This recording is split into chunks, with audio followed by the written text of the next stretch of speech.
దేవుడు మనల్ని దర్శించి ఆదరించి నెమ్మది సమాధానము అనుగ్రహించును గాక. ఆమేన్. ఒకసారి అందరూ దేవుని యొక్క సన్నిధిలో ఆయన చేసిన మేలులను బట్టి, ఆయన చేసిన కార్యాలను బట్టి మరి ఏమిచ్చి ఆయన రుణం తీర్చలేము గనుక ఒకసారి ఆయన్ని రెండు చేతులు పైకి పెట్టి ఆయన ఉన్నతమైన నామాన్ని స్తుతిందాం. స్తుతి గట్టిగా గట్టిగా గట్టిగా గట్టిగా ఇంకా గట్టిగా. దేవుడు మిమ్మల్ని దీవించును గాక. ఆమేన్. మంచిది. ఈరోజు దేవుడు మనతో అద్భుతమైన రీతిలో మాట్లాడబోతున్నారు. చాలామంది చాలా బలహీనమైన స్థితిలో, శ్రమలలో, శోధనలో ఉండి ప్రశ్నార్థంగా దేవుని సన్నిధికి వస్తూ ఉన్నారు. బాబు ఏలియా, ఇది వాల్యూమ్ పెట్టు. Praise lord. హల్లెలూయా, హల్లెలూయా. ప్రశ్నార్థంగా దేవుని సన్నిధికి వస్తూ ఉన్నారు. ఎంతకాలము ఈ బాధలు, ఎంతకాలం ఈ శ్రమలు, ఎంతకాలం ఈ ఇబ్బందులు, ఎంతకాలం ఈ యొక్క కష్టాలు, ఎంతకాలం ఈ బలహీనతలు అన్నట్లుగా దేవుని సన్నిధిలో చాలామంది మరి ప్రశ్నార్థంగానే ఉన్నారు. దేవుడు మనల్ని దర్శించి ఆదరించగలిగిన దేవుడు, ఆయన కృపతో మనల్ని నింపగలిగిన దేవుడు. శ్రమలతో ఇబ్బందులతో ఉంటే చూసి సంతోషించే దేవుడు కాదు ఆయన. పరలోకపు తండ్రి మనల్ని చూసి దుఃఖపడుతున్నాడు, బాధపడుతున్నాడు, వేదనతో ఉన్నాడు. ఆ వేదన, ఆ బాధ, ఆ దుఃఖము ఎవరి కోసం అంటే మన కోసమే.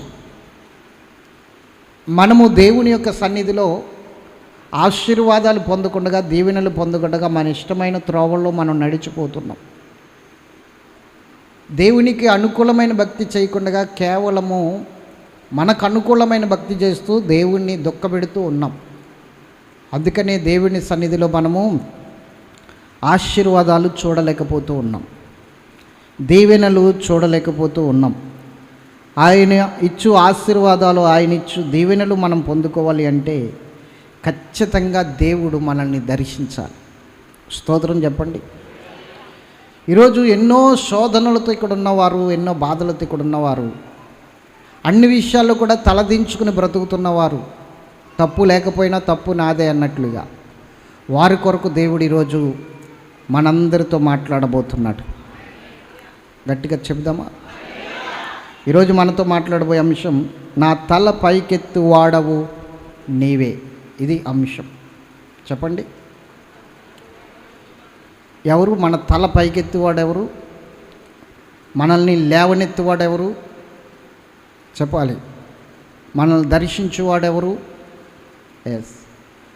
అనేక సందర్భాల్లో, అనేక ఇబ్బందుల్లో, శోధనల్లో దేవుణ్ణి విశ్వసించి కూడా నేను ఏం చేశానంటే మరలా వెనక్కి వెళ్ళిపోయిన సందర్భాలు ఉన్నాయి నా జీవితంలో. చాలా భయంకరమైన పరిస్థితి నా జీవితం. అక్కడ కొంత సాక్ష్యం చెప్తాను మీకు. ఏమి ఫస్ట్ నుంచి లాస్ట్ వరకు ఒకసారి సాక్ష్యం చెప్పింది లేదు నా జీవితంలో. చాలా భయంకరమైన పరిస్థితులు అనుకున్నప్పుడు దేవుని సన్నిధిలోకి వెళ్తూ వస్తూ ఉన్నా కూడా ఎవరికీ చెప్పకుండా బాప్తిసం తీసేసుకున్నప్పటికీ మరలా వెనక్కి వెళ్ళిన సందర్భాలు కూడా ఉన్నాయి. వెనక్కి వెళ్ళడం అంటే మరలా విగ్రహారాధన గుళ్ళకి వెళ్ళడం, ప్రసాదాలు తినడం, ఈ సందర్భాలు కూడా ఉన్నాయి. అలాంటి సమయంలో భయంకరమైన శోధనలు నా జీవితంలోనికి స్టార్ట్ అయినాయి. నేను అవన్నీ పట్టించుకోవడం లేదు. ఎందుకంటే ఇంకెంతే నా బ్రతుకు, ఇంక బ్రతికున్నన్నాళ్ళు ఇలాగే ఉంటుంది నా బ్రతుకని అలవాటు పడి జీవించేద్దాం అనుకుని ఆ శ్రమలకి, ఆ శోధనలకి, ఆ కష్టాలకి, ఇబ్బందులకి అలవాటు పడి జీవించేద్దాం అనుకుని నేను ముందుకు వెళ్తున్నాను కాబట్టి, కానీ తట్టుకోలేకపోతున్నాను. ఏం చేస్తాయిలే అన్నట్టుగా వెళ్తున్నాను కానీ తట్టుకోలేకపోతున్నాను. అలాంటి పరిస్థితుల్లో ఇంకా చివరికి చనిపోయే పరిస్థితి వచ్చిందనమాట, మరణం. అలాంటి పరిస్థితుల్లో దేవుడు మరలా నాకు ఒక అవకాశం ఇచ్చాడు. నా వైపుకు తిరుగుతావా? నిన్ను నేను బాగు చేస్తాను. నా వైపుకు తిరిగితే నిన్ను నేను తలగా చేస్తాను. నా వైపుకు తిరిగితే నిన్ను నేను ఉన్నతమైన స్థాయిలో నిలబెడతాను. నా వైపుకు తిరుగు. నీవు అటు తిరిగి వీపు నా వైపుకు తిప్పావు, వెన్ను చూపిస్తున్నావు. ఒక్కసారి నీ ముఖము నా వైపుకు త్రిప్పు, నువ్వు నా వైపుకు తిరుగు. నా ముఖక్రాంతి నీ మీద ప్రకాశిస్తుంది, నీకు వెలుగు వస్తుంది, నువ్వు తేజరిల్లుతావు, గొప్ప సాక్షిగా బ్రతుకుతావు. నీ ముఖము నా వైపుకు త్రిప్పు, నా వైపుకు తిరుగు అని దేవుడు మాట్లాడుతున్నాడు. కొన్ని దినాలు ఆ మాటలు పెడసేవిని పెట్టాను, పట్టించుకోలేదు. చాలా భయంకరమైన పరిస్థితి. ఆ మాటలు నాకు వినబడుతున్నప్పటికీ, దేవుని సన్నిధిలో ఆ మాటలను బట్టి తిరగాలని నాకు ఏదో ఆలోచన వస్తున్నప్పటికీ, మరలా ఇంట్లో ఏదో సమస్య, ఏదో శ్రమ నన్ను కృంగదీస్తూ ఉండేది, నన్ను బాధ పెడుతూ ఉండేది. అప్పుడే అనుకునేవాడిని, ఖచ్చితంగా దేవుని దగ్గర అడగాలి అనుకునేవాడిని. మరలా వెంటనే దిగజారిపోయిన పరిస్థితి, బలహీనమైపోయే పరిస్థితి. అలాంటి పరిస్థితుల్లో నేను దేవుని వైపుకు తిరగలేకపోతున్నాను. ఒక పక్క నుంచి శరీర సంబంధమైన బలహీనత, ఇంకొక పక్క నుంచి ఆర్థికపరమైన ఒత్తిళ్ళు, ఒక పక్క నుంచి అవమానాలు. ఇలాంటి పరిస్థితుల్లో నేను ఏం చేయాలో తెలియని పరిస్థితుల్లోనే దేవుడు ఒక్క అవకాశం మరలా నాకు దయచేశాడు. స్తోత్రం చెప్పాలి గట్టిగా. సంసోన్ అయితే చివరిగా నాకు ఒక్క అవకాశం దయచేయమని ప్రార్థన చేశాడు. నేను ఆ ప్రార్థన కూడా చేయలేదు దేవుని సన్నిధిలో. నాకు ఒక అవకాశం దయచే ప్రభా, నీ సాక్షిగా బ్రతుకుతానని నేను అడగలేదు. అడగకుండానే ప్రభు నాతో మాట్లాడాడు, ఒక వ్యక్తిని చూపించాడు. ఆ వ్యక్తి ద్వారా నాకు వెలుగు కలిగేటట్లు చేశాడు. స్తోత్రం చెప్పాలి గట్టిగా. దేవుని సన్నిధిలో నేను చేసిన తప్పులేమిటో, నేను చేసిన పాపాలేంటో, నేను చేసిన అతిక్రమాలేంటో, అసలు నా బాధలకు, నా శ్రమలకు కారణాలేంటో దేవుడు నాకు బయలుపరిచాడు ఆ వ్యక్తి ద్వారా. అతడు మాట్లాడుతుంటే దేవుడే నాతో స్వయంగా మాట్లాడుతున్నట్లు అనిపించేది. అతడు వాక్యముతో మాట్లాడుతున్నప్పుడు దేవుడే చోటిగా నా పాపాలు నాకు తెలియజేస్తున్నాడు, నా అతిక్రమాలు నాకు తెలియజేస్తున్నాడు అని నా హృదయంలో ఒక ప్రేరేపణ, నా మనస్సులో ఒక గద్దింపు. ఒప్పుకో, పశ్చాత్తాపడు, నీ తలెత్తుతాను, నిన్ను బాగు చేస్తాను, నిన్ను లేవనెత్తుతాను అని ఏదో ఒక గద్దింపు నాలోనికి వచ్చి నన్ను గద్దిస్తూ ఉండేది. కూర్చున్నా, నుంచున్నా, పండుకున్నా,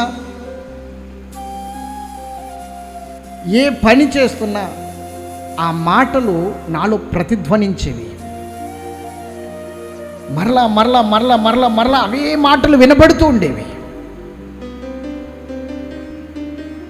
కుదురుగా నన్ను ఉండనిచ్చేవి కావు. ఆ మాటలు నాలో ఒక మంట, అగ్ని రాజు పెట్టినట్లుగా నా హృదయంలో ఒక తెలియని ఒక వేడిమి కలిగి నేను దేవుని సన్నిధిలో మోకరించడం మొదలుపెట్టాను. ఎప్పుడైతే అలా మోకరించి ప్రార్థిస్తున్నానో ఆగకుండా కన్నీరు నా కళ్ళలోంచి రావడం మొదలవుతుంది. నన్ను దేవుడు దర్శించాడు అనడానికి రుజువు ఏంటంటే, పశ్చాత్తాపముతో కూడిన హృదయము నాలో రగిలిపోతుంది. ఆ పశ్చాత్తాపముతో కలిగిన హృదయం నాలో రగిలిపోతూ నేను చేసిన ప్రతి పాపాన్ని ప్రభు పాదాల దగ్గర ఒప్పుకోవటం మొదలుపెట్టాను. నేను చేసిన ప్రతి అతిక్రమాన్ని ప్రభు సన్నిధిలో ఆయన పాదాల దగ్గర ఒప్పుకుని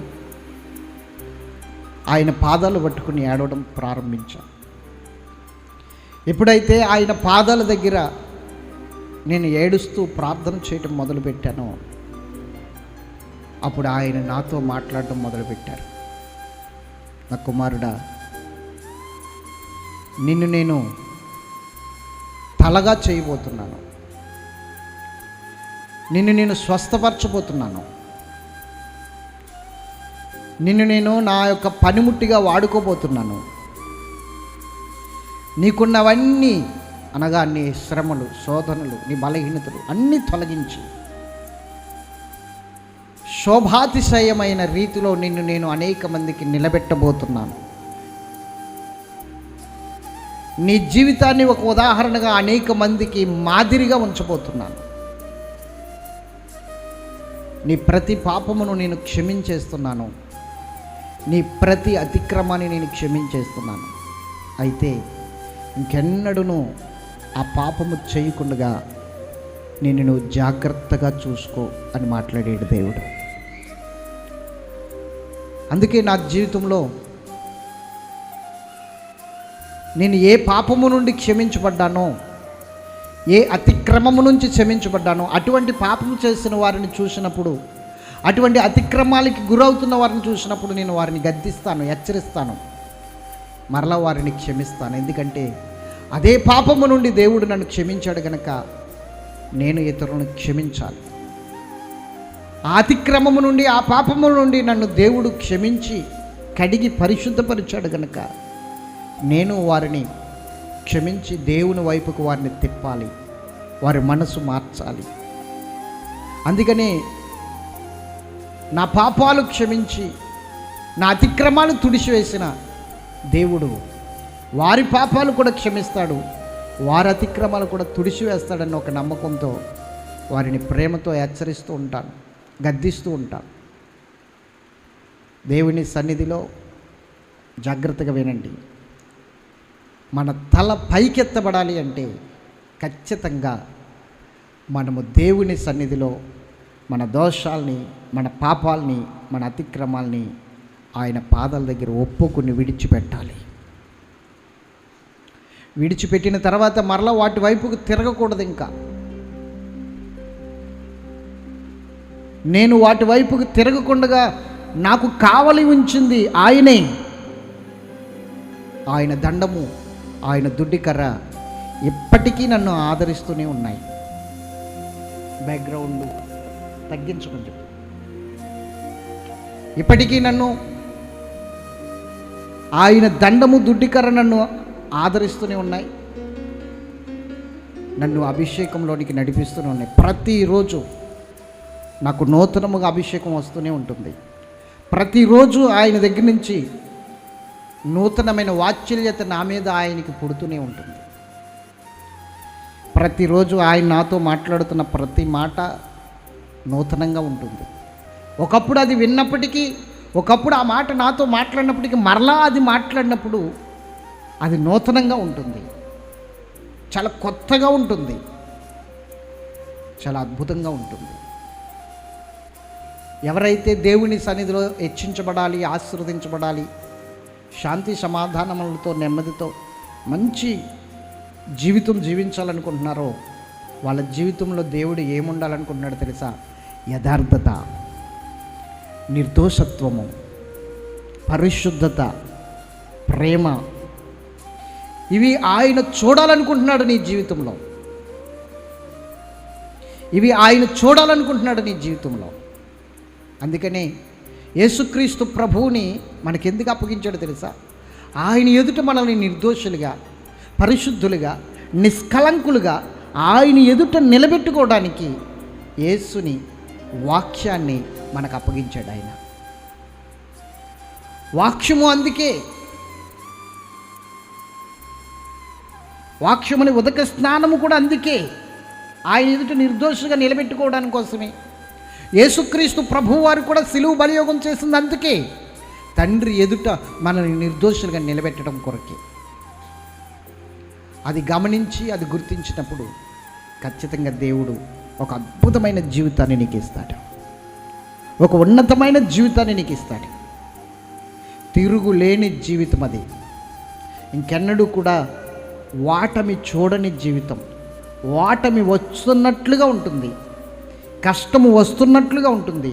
అది పూర్తిగా నిన్ను తాకకుండానే నీ యొద్ద నుండి అది వెళ్ళిపోతుంది. చాలా అద్భుతమైన రీతిలో దేవుడు నిన్ను దర్శిస్తూ ఉంటాడు. ఎప్పుడైతే ఆయన వైపుకు తిరిగానో, నాలో ఉన్న పాపాలు ఆయన పాదాల దగ్గర ఒప్పుకుని విడిచిపెట్టానో, కొన్ని దినాల్లోనే, పెద్ద లేటేమి గాల, కొన్ని దినాల్లోనే సమాధానం నా జీవితంలోనికి వచ్చింది, నెమ్మది నా జీవితంలోనికి వచ్చింది, మంచి ఆరోగ్యము నా శరీరంలోనికి వచ్చింది. అంతేకాదు, ఇంకొన్ని దినాలు పోయిన తర్వాత దేవుడు నాకు ఆర్థికమైన సహాయాన్ని అందించాడు. ఇంకొన్ని దినములు పోయిన తర్వాత సమృద్ధి అనే సహాయాన్ని అందించాడు. ఇంకొన్ని దినములు పోయిన తర్వాత ఇంత ఉన్నతమైన స్థాయిని దేవుడు నాకు ఏర్పాటు చేశాడు. నేను ఈరోజు చెప్తున్నాను, నా తల పైకెత్తినవాడు ఆయనే. ఇదే ఊరిలో, ఇదే గ్రామంలో పుట్టి పెరిగిన వాడిని నేను. ఎంత హీనమైన బ్రతుకంటే, అందరి ముందు తల దించుకున్న వాడిని, తగ్గింపు జీవితం కలిగిన వాడిని, అంటే అందరికన్నా హీనమైన బ్రతుకు కలిగిన వాడిని. సహోదరుల మధ్య కావచ్చు, బంధువుల మధ్య కావచ్చు, రక్త సంబంధుల మధ్య కావచ్చు, స్నేహితుల మధ్య కావచ్చు, గ్రామస్తుల మధ్య కావచ్చు, హీన స్థితి కలిగిన వాడిని, అందరి దగ్గర చేతులు కట్టుకుని నిలబడవలసిన వాడిని. కానీ దేవుడు ఆయన వైపుకు తిరిగిన తర్వాత, నా ప్రతి పాపాన్ని ఆయన సన్నిధిలో ఒప్పుకున్న తర్వాత ఆయన నన్ను మరలా పట్టుకున్నాడు. ఒక దినాన్ని విడిచిపెట్టాడు, మరలా పట్టుకోవటం మొదలుపెట్టాడు. ఆయన సన్నిధిలో ఒప్పుకున్న ప్రతి పాపాన్ని, ప్రతి అతిక్రమాన్ని ఆయన పూర్తిగా కడిగేశాడు. ఎందుకో చెప్పనా? 1 యోహాను 1:7 ప్రకారంగా ఆయన మన పాపములన్నీ ఒప్పుకున్న యెడల ఆయన నమ్మదగిన వాడు, ఆయన కుమారుని క్రీస్తు రక్తంలో మనల్ని కడిగి పరిశుద్ధపరుస్తాడు. ఖచ్చితంగా ఆయన పాపములన్నీ ఆయన కుమారుడి యొక్క రక్తములో కడిగి పరిశుద్ధపరిచాడు. అప్పటి నుండి నా జీవితంలో గొప్ప వెలుగు కలిగింది. స్తోత్రం చెప్పండి గట్టిగా. ఈరోజు అదే అంశం నేను మీకు చెప్పాలనుకుంటున్నాను. నా తల పైకెత్తిన దేవుడు నీ తల పైకెత్తుతాడు, ఉన్నతమైన స్థాయికి తీసుకొస్తాడు. ఇదే మాట దావీదు మాట్లాడుతున్నాడు. కీర్తనల గ్రంథము 3వ అధ్యాయము 3వ వచనం మనం చదువుకుందాం. కీర్తనల గ్రంథము 3వ అధ్యాయము 3వ వచనం. యెహోవా నీవే నాకు కేడెముగాను, నీవే నాకు కేడెముగాను, నీవే నాకు అతిశయాస్పదముగాను, నీవే నాకు అతిశయాస్పదముగాను, నా తల ఎత్తువాడవుగాను, నా తల ఎత్తువాడవుగాను ఉన్నావు. స్తోత్రం చెబుదామా? ఎలా ఉన్నాడట ఈయన? దావీదుకి ఎలా ఉన్నాడు? నా తల ఎత్తువాడుగా ఉన్నావు, నా తల పైకెత్తువాడుగా ఉన్నావు. ఆయన తల పైకెత్తే సందర్భము రావాలని దావీదు ఎందుకు కోరుకుంటున్నాడు? అసలు ఈ మాట, ఈ కీర్తన రాయవలసిన సందర్భం ఏమిటి? ఒక్కసారి పై చిన్న చిన్న అక్షరాలతో 3వ అధ్యాయం పైన చిన్న చిన్న అక్షరాలు ఉంటాయి చూడండి. ఆ కీర్తన రాసిన సందర్భం ఉంటుంది. అక్కడ కీర్తన రాసిన సందర్భం ఉంటుంది, చదవాలి. అబ్షాలోమును తన కుమారుని ఎదుట నుండి పారిపోయినప్పుడు దావీదు పారిపోయినప్పుడు దావీదు రచించిన కీర్తన. స్తోత్రం చెప్పండి. దావీదుకి అబ్షాలోము ఏమవుతాడో తెలుసా? స్వయాన కుమారుడు, తన గర్భాన పుట్టిన కుమారుడు. దావీదు మహారాజు. దేవుడు గొర్రెల దొడ్డిలో ఉన్న దావీదుని తీసుకుని వచ్చి సింహాసనాన్ని మీద కూర్చోబెట్టి అతనికి గొప్ప ఉన్నతమైన స్థాయిని ఏర్పాటు చేశాడు. ఆ ఉన్నతమైన స్థాయిని ఏర్పాటు చేసినప్పుడు దావీదు దేవుని సన్నిధిలో ఎంతో గొప్పగా బ్రతుకుతూ దేవుడిచ్చిన ఆశీర్వాదాన్ని అనుభవిస్తూ ఉన్న సందర్భంలో దావీదు తనకు తెలియకుండానే తన ఒంటి మీద స్పృహ కోల్పోయి ఒక భయంకరమైన పాపం చేశాడు. ఏమిటి ఆ పాపం అంటే, ఒక స్త్రీని తెచ్చుకొని ఆమెతో పాపం చేసి ఆమె భర్తను చంపించి ఆమెనే పెళ్లి చేసుకున్నాడు. దేవుని సన్నిధిలో పెళ్లి చేసుకున్న తర్వాత అతడు వ్యభిచారం చేశాడు, నరహత్య చేశాడు. ధర్మశాస్త్రం ప్రకారంగా వ్యభిచారించకూడదు, నరహత్య చేయకూడదన్న ఆజ్ఞలు రెండిటిని మీరాడు దావీదు. ఎప్పుడైతే దావీదు ఈ ఆజ్ఞలు మీరాడో తాను అనుకుంటున్నాడు, నేను పాపం చేసినప్పటికీ ఆమెను పెళ్లి చేసుకున్నాను కదా, ఆమెకు ఒక జీవితాన్ని ప్రసాదించాను కదా, ఆమెకు నేనేమి అన్యాయం చేయలేదు కదా, ఆమెకు నేను ఒక అద్భుతమైన జీవితాన్ని ప్రసాదించాను అని ఆలోచించుకుని తాను చేసింది న్యాయమేననుకుని, తాను చేసింది ఒక పుణ్యకార్యం అనుకున్నట్లుగా భావించి దేవుని సన్నిధిలో మనస్సాక్షి లేనివాడిగా బ్రతికేస్తున్నాడు, గద్దింపు లేనివాడిగా బ్రతికేస్తున్నాడు. దేవుడు ఆకాశం నుండి తేరు చూస్తున్నాడు, దావీదు నా వైపుకు తిరుగుతాడు, ఖచ్చితంగా పాపాలను ఒప్పుకుంటాడు, ఖచ్చితంగా అతిక్రమణను ఒప్పుకుంటాడని దావీదు వైపు దేవుడు చూస్తున్నాడు. కానీ దావీదు మాత్రం దేవుని వైపు చూడట్లేదు. గుర్తుంచుకోండి, వినండి. దేవుడి వైపు దావీదు చూడకుండా అలాగే వెళ్ళిపోతున్న సందర్భంలో దేవుడే కలగజేసుకున్నాడండి. నశించిపోతున్న దావీదు దగ్గరికి ఒక ప్రవక్తను పంపించాడు. ఆ ప్రవక్త పేరు నాతాను. వింటున్నారా శ్రీని గారు? ఆ ప్రవక్త పేరు నాతాను. దేవుని వాక్యం మనం గుర్తు చేసుకోవాలి. నశించిన దాన్ని వెతికి రక్షించడానికి మనుష్య కుమారుడు ఈ లోకానికి వచ్చాడు. పాపం చేసిన నువ్వు దేవుని దగ్గరికి రావట్లా. పాపం చేసినప్పటికీ, నీవు నీ ఆత్మీయతలో పడిపోయినప్పటికీ, నీవు నీ ఆత్మీయతలో దిగజారిపోయి నీ ఇష్టానుసారంగా బ్రతుకుతున్నప్పటికీ దేవుడే వెతుక్కుంటూ నీ దగ్గరికి వస్తున్నాడు. ఆదాము అవ్వ పండు తిని పాపంలో పడిపోయి దేవునికి దూరం అయిపోయి వస్త్రహీనులై ఆ పొదల వెనకాల ఈ పొదల వెనకాల వారు దాక్కుని అంజూరపు ఆకులు కచ్చడములుగా చుట్టుకుని కట్టుకుంటుంటే, అయ్యో నేను పాపం చేశాను, నేను తప్పు చేశానని దేవుని దగ్గరికి ఆదాము రాలేదు. ఆదాము నువ్వెక్కడా అని దేవుడే ఆదామును వెతుక్కుంటూ వచ్చాడు. నేను తప్పు చేశాను, నా భార్య మాట విని పండు తిన్నాను,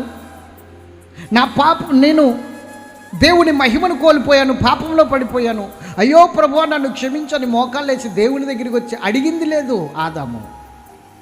కానీ ఆదాము నువ్వు ఎక్కడున్నావని దేవుడే ఆదామును వెతుక్కుంటూ వచ్చాడు. ఆనాటి నుండి ఈనాటి వరకు నశించిపోతున్న వారి దగ్గరికి దేవుని కృపయే పరిగెత్తుకుంటూ వస్తుంది. ఇప్పటి వరకు ఆయన కృపయే పరిగెత్తుకుంటూ వస్తుంది. పాపం చేసి దేవుడు అనుగ్రహించు మహిమను పొందుకోలేకపోతున్నాం. దేవుని కృపకు దూరంగా జరిగిపోతూ ఉన్నాం. మాట వినని స్వభావం, ప్రార్థన చేయని స్వభావం, వాక్యము వినని స్వభావం, వాక్యము చదవని స్వభావం, దేవుని సన్నిధికి వెళ్ళని స్వభావం, ఇవన్నీ కూడా అతిక్రమములే. దేవుని సన్నిధిని, ఆయన మాటలను మీరుతున్న అతిక్రమములే. అయినప్పటికీ దేవుడు తన కృపను నీ యొద్ద తీసివేయకుండా నీ యొద్దకు పంపిస్తూ నిన్ను వెతుకుచు, ఎక్కడ పడిపోతావో, ఎక్కడ దిగజారిపోతావో, ఎక్కడ భయంకరమైన ఊపిలో, సాతానుడి యొక్క ఉచ్చులో, అపవాది వేటగాని ఊరిలో నువ్వు కూరుకుపోతావు అని ఆయన నిన్ను వెన్నంటి వచ్చి నిన్ను తప్పిస్తూ ఉన్నాడు బిడ్డ. దావీదు ఎక్కడ దేవునికి దూరం అయిపోతాడో అని నాతాను ప్రవక్తని మరలా పంపించాడు. దావీదు నాతాను ప్రవక్త వచ్చుట చూసి దేవుడు నా విషయంలో ఏం చెప్పాడని అడుగుతున్నప్పుడు దేవుని యొక్క సన్నిధిలో నాతాను ప్రవక్త దావీదుని గద్దించాడు.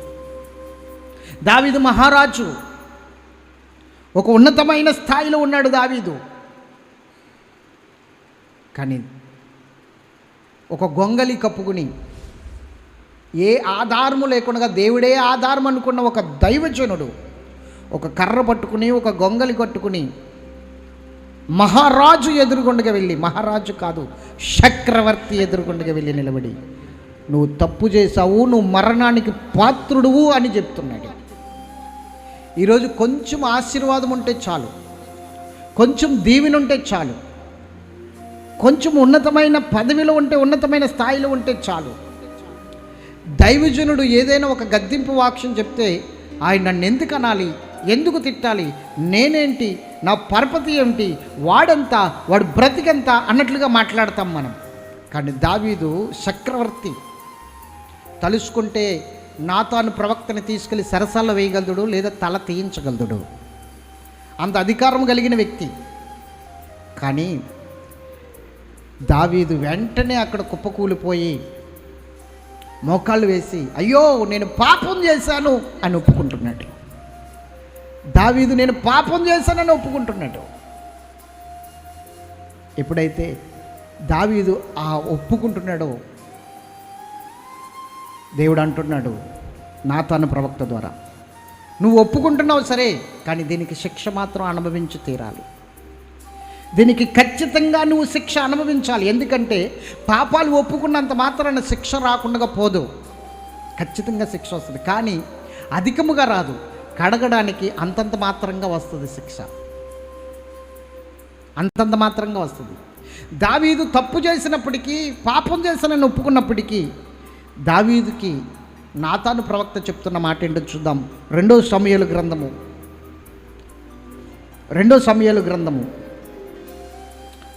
12వ అధ్యాయము 10 కాడి నుంచి 14 వరకు మనం చదువుదాం. నీవు నన్ను లక్ష్యము చేయక హిత్తీయుడకు ఊరియా భార్యను నీకు భార్య అగునట్లు తీసుకున్నందున నీ ఇంటి వారికి సదాకాలము యుద్ధము కలుగును. నా మాట ఆలకించుము, యెహోవానగు నేను సెలవిచ్చినదేమనగా. ఆ పై మాటలు మీరు చదువుకున్నట్లయితే కిందకి ఇంటికి వెళ్ళిన తర్వాత దావీదు పశ్చాత్తాపడుతున్నట్లుగా ఉంటుంది. నేను పాపము చేసి తిని అని ఏడిసినట్లుగా ఉంటుంది. మీరు 7, 8, 9 వచనాలు చదువుకొని ఇంటికి వెళ్ళిన తర్వాత అక్కడ రాయబడి ఉంటుంది. దావీదు ఏడుస్తాడు. ఆ తర్వాత దావీదు ఏడ్చిన తర్వాత ఇక్కడ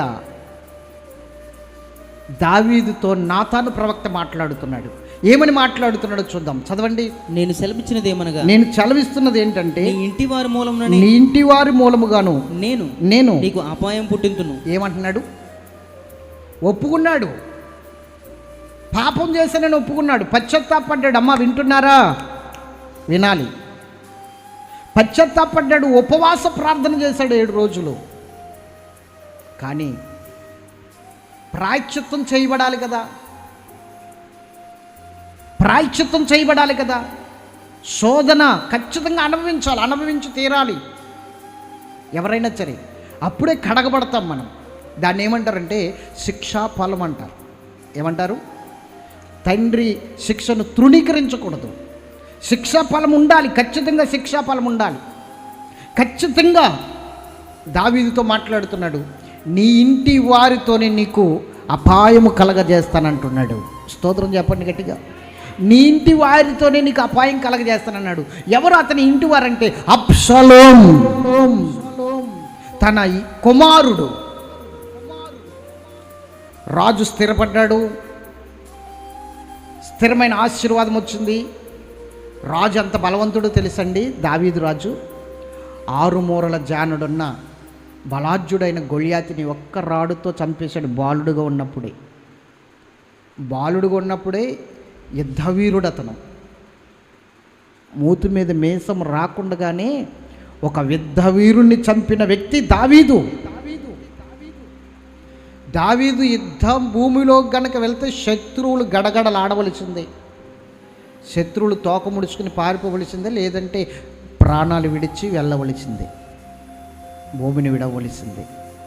దావీదు అంత యుద్ధ వీరుడు, శౌరుడు, బలాఢ్యుడు. అలాంటి దావీదు జాగ్రత్తగా వినాలి.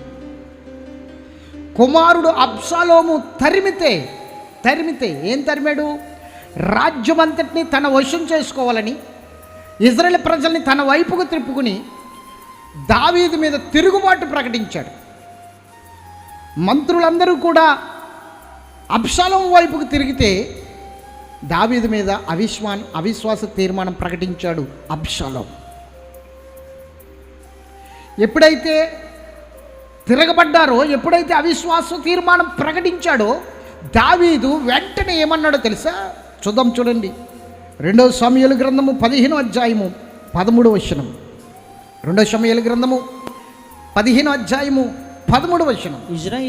ఇశ్రాయేలీయులు అబ్షాలోము పక్షము వహించిరని దావీదునకు వర్తమానము రాగా. చూసారా, ఇజ్రాయేల్ ప్రజలందరూ అబ్షాలోము పక్షంగా వెళ్ళిపోయారని దావీదుకి వర్తమానము రాగా దావీదు యెరూషలేములో తన సేవకులందరికీ ఇలాగో ఆజ్ఞ ఇచ్చెను. అబ్షాలోము చేతిలో నుండి మనము తప్పించుకొని రక్షణ పొందలేము. మనము పారిపోదము రండి. అతడు హఠాత్తుగా వచ్చి మనల్ని పట్టుకున్నట్లు మనకి కీడుకు చేయకును, పట్టణమును హతము చేయకును ఉన్నట్లు మనము త్వరగా వెళ్ళిపోదము రండి. స్తోత్రం చెప్పండి. అబ్షాలోముని బంధించి తీసుకురండి అంటే తీసుకురారు. అబ్షాలోముని సరసల వాడేయండి అంటే సరసల వాడేరు. దావీదు అక్కడ ఎదుర్కొంటే చాలా అబ్షాలోముని ఒక్క గుద్దుకు చచ్చిపోతాడు అబ్షాలోము. అలాంటి అబ్షాలోము దావీదు మీద తిరగబడ్డాడంటే దావీదు తోకముడుస్తున్నాడు. దావీదుకి భయం వేస్తుంది. తన జనులతో అంటున్నాడు, యెరూషలేములో ఉన్న వారందరితో అంటున్నాడు, అబ్షాలోము మన మీదకి వచ్చి మన మీద పడుకుంటున్నట్లు మనం వెళ్ళిపోదాం, ఎక్కడికైనా పారిపోదాం, మనం రక్షణ పొందలేం. అతడు మన మీదకి వచ్చి మనల్ని హతం చేస్తాడు, ఇజ్రాయేల్ ప్రజలను హతం చేస్తాడు, దేశాన్ని పాడు చేస్తాడు, మనం ఎక్కడికైనా పారిపోదాం రండని దావీదు పారిపోయే పరిస్థితికి వచ్చాడు. కారణం ఏంటో తెలుసా? నాతాను ప్రవక్త చెప్పాడు, నీ ఇంటి వారితోనే నీకు అపాయము కలగజేసేదని. అబ్షాలోముతో ఆ శత్రుత్వం ఏర్పడిన తర్వాత అబ్షాలోము దగ్గర నుంచి పారిపోతున్నాడు దావీదు. పారిపోతున్న సమయంలో మార్గం మధ్యలో సౌలు కుటుంబీకుడు, సౌలు బంధువుల్లో ఒకడు, గుర్తుంచుకోండి, అప్పటికి సౌలు చనిపోయాడు, సౌలు కుటుంబంలో చాలామంది చనిపోయారు. సౌలు రాజ్యం దావీదుకి దేవుడిచ్చాడు. ఇప్పుడు దావీదుకి దేవుడిచ్చిందా రాజ్యము, లేకపోతే సౌలు దగ్గర బలవంతంగా దావీదు లాక్కున్నాడా? చెప్పాలి. దావీదు బలవంతంగా సౌలు దగ్గర లాక్కున్నాడా, లేకపోతే దేవుడే సౌలు దగ్గర నుంచి తీసివేసి దావీదుకి ఇచ్చాడా? ఏం చేశాడు చెప్పాలి కదా. ఇప్పుడు ఒక వ్యక్తి వచ్చి నువ్వు రాజు కావాలన్న ఆకాంక్షతో, నువ్వు రాజు కావాలన్న ఒక దురుద్దేశంతో మా ప్రభువుని చంపి, సౌలుని చంపి రాజ్యాన్ని నువ్వు లాగేసుకున్నావు. కాబట్టి దేవుడు ఊరుకుంటాడా? ఇప్పుడు దేవుడు నీ కుమారుణ్ణి నీకు శత్రువుగా చేసి నిన్ను చంపనుద్దేశించున్నాడు. ఇంకా అనుభవిస్తావురా దావీదు, ఇంకా అనుభవిస్తావు. నువ్వు నా ప్రభువుని చంపావు, నా సౌలుని చంపావు అని ఇప్పుడు మాట్లాడుతున్న ఆ మాటలు నిందలు, అవమానాలు అంటారా, వాస్తవాలు అంటారా? చెప్పాలి. పుండుకి చెప్పాలి కారం, పుండు మీద కారం జిమ్మినట్లుగా అసలే సొంత కుమారుడు కత్తి దూసి తన ప్రాణం తీయాలనుకుంటున్నప్పుడు ఇంకొకడు వచ్చి నువ్వు ఇలా చేసావు అలా చేసావు అని లేని పోనివి మాట్లాడుతున్నప్పుడు ఎలా ఉంటుందండి ఇతనికి? ఏ విధంగా ఉంటుంది? చిగ్గుతో తలదించుకోవాల్సిన పరిస్థితి, నిందలు వస్తున్నాయి, అవమానాలు వస్తున్నాయి. అలాంటి సమయంలో అంటున్నాడు, నా తల పైకెత్తు వాడవు నీవే. నేను పాపం చేశాను, నేను తప్పు చేశాను, ఒప్పుకుంటున్నాను. నా ప్రతి పాపాన్ని నేను కడిగేవాడిని నమ్ముతున్నాను. నా పాపాలు కడగబడుతున్నాయి కాబట్టి నేను ఈ శోధనతో రప్ష చేయబడుతున్నాను. నా అతిక్రమాలు కడగబడుతున్నాయి కాబట్టి నేను ఈ శోధన అనుభవిస్తున్నాను. ఇది శిక్షాఫలం. కానీ శిక్షాఫలం పూర్తయిన తర్వాత నా తల పైకెత్తుతావు నువ్వు, నా తల పైకెత్తు వాడవు నువ్వే, నా కేడము నా మహిమయు అంతయు నీవే అని మాట్లాడుతున్నాడు దావీదు. గుర్తుంచుకోండి, ఎంత అవమానమో తెలుసా? ఒక పక్క నుంచి కుమారుడు అతన్ని తరుముతున్నాడు. తండ్రిని కుమారుడు తరమడం అంటే అది ఎంత భయంకరమైన పరిస్థితి అండి. కుమారుడు కత్తి దూసి తండ్రిని తరమడం అంటే ఎంత భయంకరమైన పరిస్థితి అది. అలాంటి సమయంలో సగం చచ్చున్నాడు దావీదు. అలాంటి సమయంలో ఇంకొకడు వచ్చి, సౌలు యొక్క బంధువుడు వచ్చి దూషిస్తున్నాడండి, భయంకరంగా దూషిస్తున్నాడు. దావీదు పక్కనున్నవారు వెంటనే స్పందించారు. మా ఏలినవాడ ఒక ఆజ్ఞి, చచ్చిన కుక్క లాంటి వాడు వీడు మిమ్మల్ని దూషించటం ఏంటి, వాడి తల తీసుకొచ్చి మీ పాదాల దగ్గర పెడతామంటే ఏమన్నాడు తెలుసా? కడుపున పుట్టిన కుమారుడే నన్ను చంప చూస్తున్నప్పుడు వీడు నన్ను దూషించుటలో విచిత్రం ఏముంది? శపించనివ్వండి. ఒకవేళ దేవుడే నన్ను శపించమని వాడికి ఆజ్ఞ ఇచ్చాడేమో, వాడు శపిస్తే దేవుడు అది నాకు మేలుగా మారుస్తాడేమో, ఆశీర్వాదకరంగా మలుస్తాడేమో. శపించనివ్వండి, పోన్లే, వాడి జోలికి వెళ్ళకండి అన్నాడు. చూద్దాం, చూడండి 16వ అధ్యాయము 2 సమూయేలు గ్రంథం 5వ వచనం కాడి నుంచి 13వ వచనం కాక మనం చదివితే ఈ విషయాలన్నీ మనకు కనబడతాయి. రాజైన 5వ వచనం కాడి నుంచి చదువుదాం. 16లో రాజైన దావీదు బహూరీము దాపునకు వచ్చినప్పుడు సౌలు కుటుంబకుడగు గెరా కుమారుడైన షిమి అనునొకడు అచ్చట నుండి, చూడండి, సౌలు కుటుంబంలో గెరా కుమారుడైన షిమి అను ఒకడు వచ్చి అచ్చట నుండి బయలుదేరి వచ్చెను. అతడు వెంట నడుచుచు, ఎవరు వెంట? దావీదు వెంట నడుచుచు దావీదును శపిస్తూ జనులందరూ బలాఢ్యులందరూ దావీదు ఇరు పార్శ్వములను ఉండగా, జనులున్నారు, బలాఢ్యులందరూ దావీదు ఈ పక్కన ఆ పక్కన ఉన్నారు. దావీదుకి ఈ పక్కన ఆ పక్కన బలాఢ్యులు ఉన్నారట, అతని సేవకులు ఉన్నారట. రాజైన దావీదు మీదను సేవకులందరి మీద రాళ్ళు రువ్వుచు వచ్చెను. ఈ షిమి నరహంతకుడా షిమి అంటున్నాడు దావీదుని అంటున్నాడు. చూడండి ఏమంటున్నాడు, చూడండి, నరహంతకుడా, దుర్మార్గుడా, చీపో నీ వేల వలెనని అంటే నువ్వు ప్రభుత్వం చెయ్యాలని నీవు వెళ్ళగొట్టిన సౌలు ఇంటి వారి హత్యను యెహోవా నీ మీదికి రప్పించి యెహోవా నీ కుమారుడైన అబ్షాలోము చేతికి రాజ్యమును అప్పగించి ఉన్నాడు. చూసారు ఈడేమంటున్నాడు? ఇప్పుడు నువ్వు సౌల్ని చంపావు కదా, సౌలు కుమారులను చంపావు కదా, ఈ రాజ్యం మీద ఉన్న ఆకాంక్షతో ఈ రాజ్యాన్ని నువ్వు పరిపాలించాలని సౌల్ని హత్య చేసావు కదా, హత్య దోషం ఇప్పుడు నీ మీదకి రప్పించాడు దేవుడు. చూస్తూ ఊరుకుంటాడా దేవుడు? చూసారా, అసలు ఇతనికి వచ్చిన శోధన అంతా కూడా పాపాలు కడగబడుతున్నందుకు వస్తున్నాయి. ఏ పాపాలు? అసలు సౌల్ని ఇతను ముట్టుకోలేదు. సౌల్ని ముట్టుకోకుండా ఇతడు సౌలు దగ్గర సమాధాన పడిన వ్యక్తి. సౌల్ని ముట్టుకుంటే దేవుడు నన్ను శపిస్తాడని సౌల్ని ముట్టుకోకుండా సౌలు వస్త్రపు సెంగు కోసినందుకే ఏడ్చిన వ్యక్తి. అలాంటిది చెయ్యని నేరం ఇప్పుడు సౌలుని చంపిన హత్య దోషం ఇతని మీద మోపుతున్నాడు. చెయ్యని నేరాలు కూడా వచ్చేస్తున్నాయి. అవును, నువ్వు కడగబడుతున్నప్పుడు, దేవుడు నిన్ను క్షమిస్తున్నప్పుడు నువ్వు అనుకోలేని భయంకరమైన నిందలు నీ మీదకి వస్తాయి, శోధనలు నీ చుట్టూ కమ్మేస్తాయి. అసలు దారి లేదన్నట్లుగా అన్ని దారులు మూసుకుపోతాయి. ఎందుకో చెప్పనా? దేవుడు నిన్ను కడుగుతున్న సమయం అది. దేవుడు నిన్ను కడుగుతున్న సమయం అది.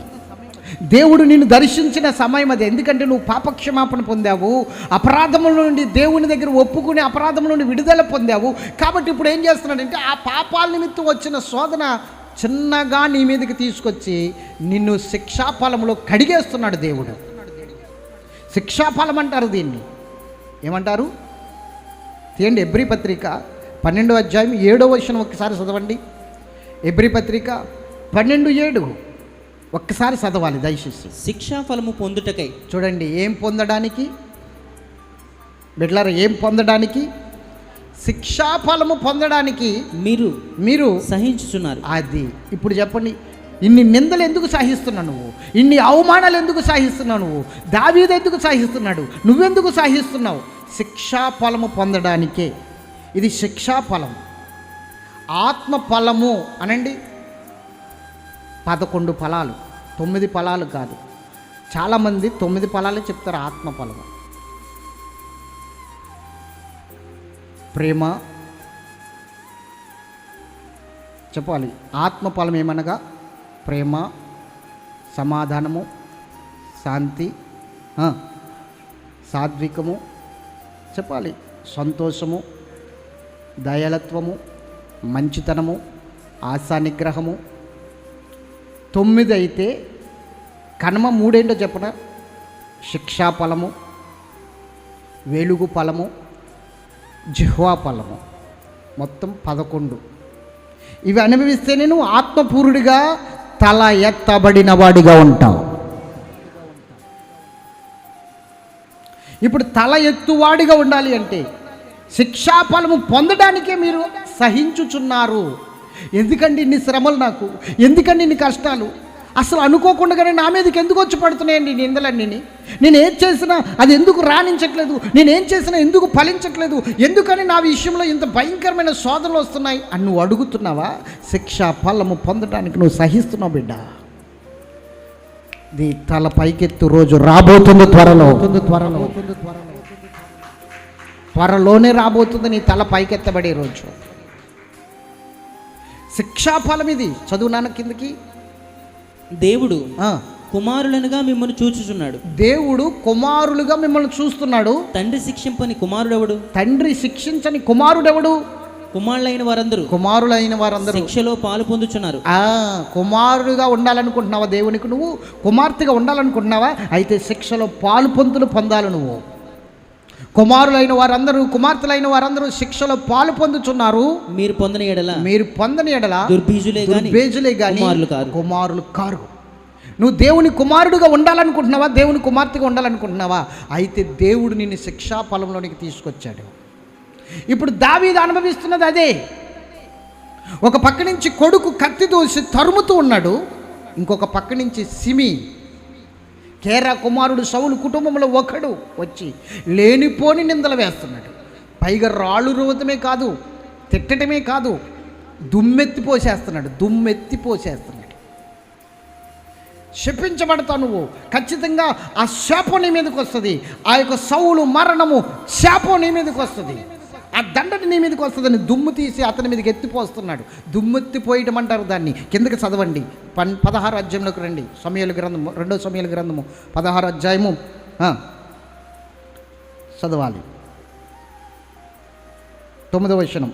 నీవు నరహంతకుడువు గనుకనే నీ మోసంలో నీవు చిక్కుబడి ఉన్నావని, ఈ మోసంలో నువ్వు చిక్కుబడి ఉన్నావని చెప్పి రాజును శపించగా సెరీయా కుమారుడైన అబిషై ఈ చచ్చిన కుక్క నా ఏలిన వాడవును రాజును నిన్ను శపించనేలా నీ చిత్తమైతే నేను వారిని చెరబోయి వాని తల ఛేదించి వచ్చేదనని. వాడిని నరికి వాడి తలాట్టుకొచ్చి నీ పాదాల దగ్గర పెడతానయ్యా. నిన్ను శపించడం ఏంటి? ఆ సచ్చిన కుక్క. నిన్ను దూషించడం ఏంటి? ఆ సచ్చిన కుక్క అని ఈ సిరి కుమారుడైన అబిషై ఆ మాట అనగానే ఏమంటున్నాడు చూద్దాం. అందుకు రాజు సెరీయా కుమారులారా మీకును నాకును ఏమి పొందు వానిని శపింపనీయుడి. వాడిని శపించనివ్వండి, వాడిని తిట్టనివ్వండి. దావీదును శపించమని యెహోవా వానికి సెలవీయగా, దేవుడే వాడికి సెలవీయగా నీవు ఎలాగున ఎందుకు చేయుచున్నావని, ఎందుకు వాడిని చంపుతానంటున్నావు? ఆక్షేపణ చేయగలవాడెవడని చెప్పి అభిషైతోను తన సేవకులందరితోనూ పలికినదేమనగా నా కడుపును పుట్టిన నా కుమారుడే నా ప్రాణము తీయ చూస్తున్నాడే. ఈ బెన్యామీను గోత్రీకుడు ప్రకారము చేయుట ఏమి ఆశ్చర్యము. నా కడుపును పుట్టిన బిడ్డే నన్ను చంపాలని చూస్తున్నాడే, నన్ను అడవులు పాలు పట్టించాడే, నన్ను ఎడారుల పాలు పట్టించాడే, తినడానికి తిండి లేక, కట్టుకోవడానికి వస్త్రాలు లేక, పండుకోవడానికి స్థలము లేక, నిద్రపోయే స్థితి లేక నేను ఇంత అగచాట్లు పడుతుంటే, నా కుమారుడి ద్వారా ఇంత బాధను అనుభవిస్తుంటే, వీడు తిడితే తిట్టని నా కుమారుడే నా మీద కత్తి దూస్తున్నప్పుడు వీడెంత పోనీ వదిలే. దేవుడు ఒకవేళ ఈయన్ని శపించమన్నాడేమో, నన్ను శపించని అని వదిలేస్తున్నాడండి. తర్వాత ఏమంటున్నాడు చూద్దాం. వాడు జోలికి వెళ్ళకండి, యెహోవా వానికి సెలవిచ్చి ఉన్నాడు గనుక వాడిని శపించనివ్వండి. యెహోవా నా శ్రమను లక్ష్యపెట్టునేమో, వాడు పలికిన శాపమును బదులుగా యెహోవా నాకు మేలు చేస్తాడేమో. ఒకవేళ వాడు చెప్పిస్తున్నాడు కదా, శాపానికి బదులుగా నాకు మేలు చేస్తాడేమో. అంతటి దావీదును అతని వారును వారు వెళ్ళిపోవచ్చుండగా షిమి అతనికి ఎదురుగా కొండ ప్రక్కన పోచు అతని మీదకి రాళ్ళు విసురుచు ధూళి ఎగరగొట్టుచుండెను. దుమ్ము ఎత్తిపోస్తున్నాడటండి, చెప్పిస్తున్నాడట. అర్థమైందా?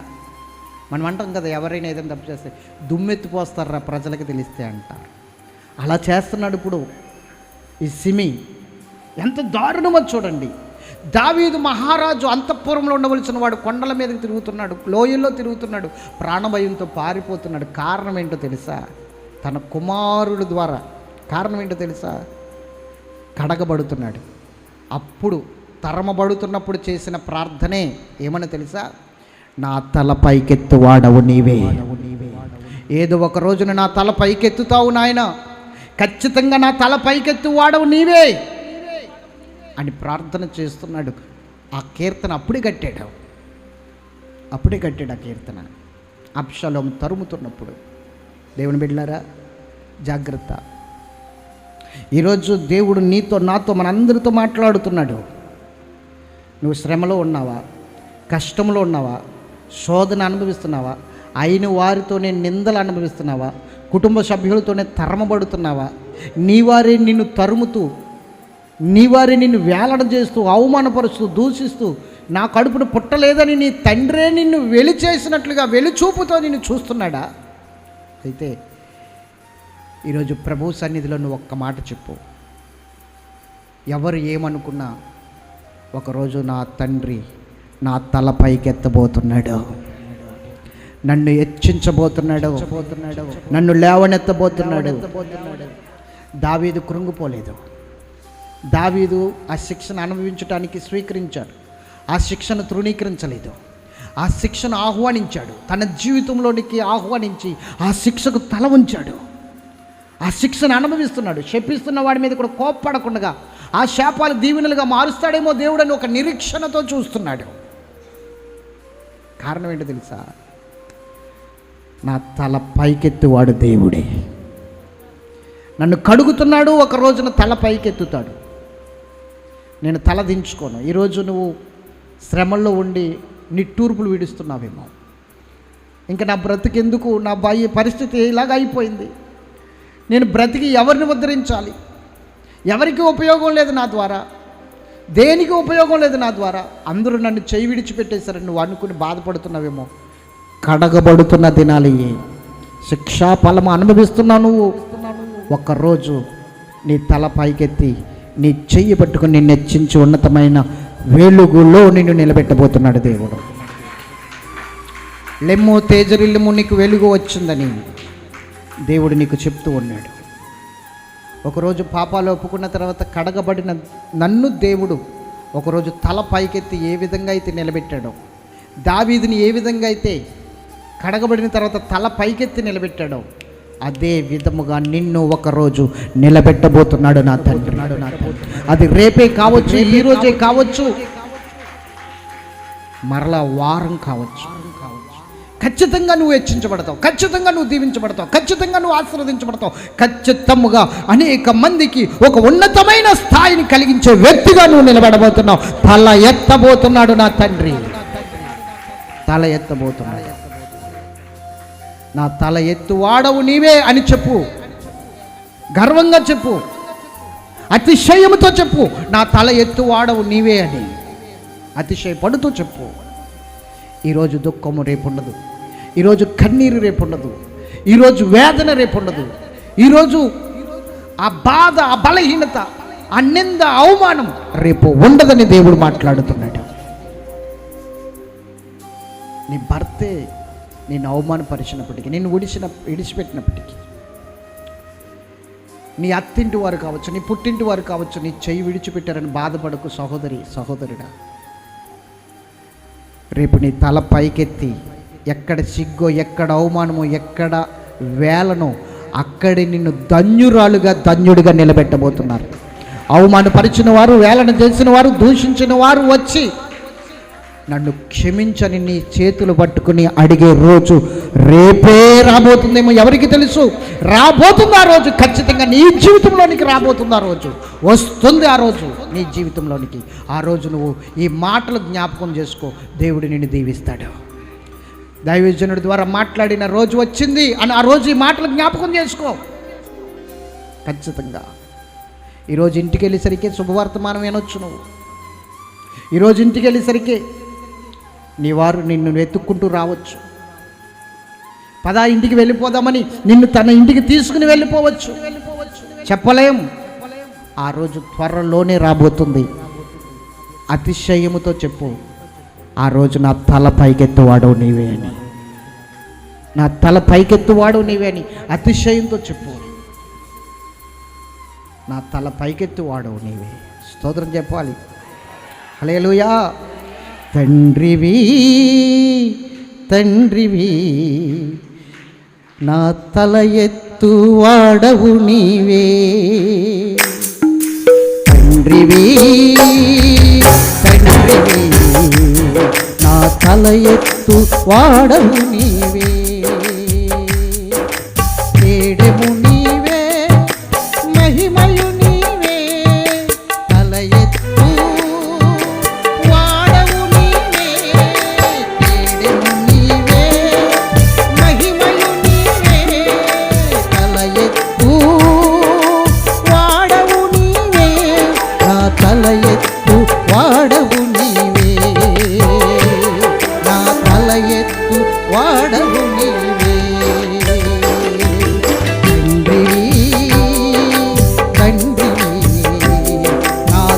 ఎత్తు వాడవు నీవే. తండ్రివి నా తల ఎత్తు వాడవు నీవే. నా తల ఎత్తు వాడవు నీవే. కేడెము నీవే, మహిమయు నీవే. కేడెము నీవే, మహిమయు నీవే, తల ఎత్తు వాడవు నీవే. నా తల ఎత్తు వాడవు నీవే. తల ఎత్తు వాడవు నీవే. నా తల ఎత్తు వాడవు నీవే. అతిశయముతో చెప్పు, అతిశయ కారణముతో చెప్పు, నా తల ఎత్తు వాడవు నీవే. చెప్పు, నా తల ఎత్తు వాడవు నీవే. స్తోత్రం చెప్పండి. హల్లెలూయా. అబ్షాలోం తరిమినప్పుడు పాడిన కీర్తన ఇది. ఈరోజు నిన్ను నన్ను కూడా లేవనెత్తగలిగిన దేవుడు, తల ఎత్తగలిగిన దేవుడు. ఎంతమందికి అర్థమైంది? శ్రమలో ఉన్న నీవు, ఇబ్బందులో ఉన్న నీవు నిరాశపడకు, భయపడకు, సోలిపోకు, దేవుని సన్నిధిలో త్రొట్టిల్లిపోకు. నిలబడు. నా దేవుడు నా చెయ్యి పట్టుకుని లేవనెత్తేంత వరకు నేను ఎదురు చూస్తానని నిలబడు. రోజులు దగ్గరలోనే ఉన్నాయి.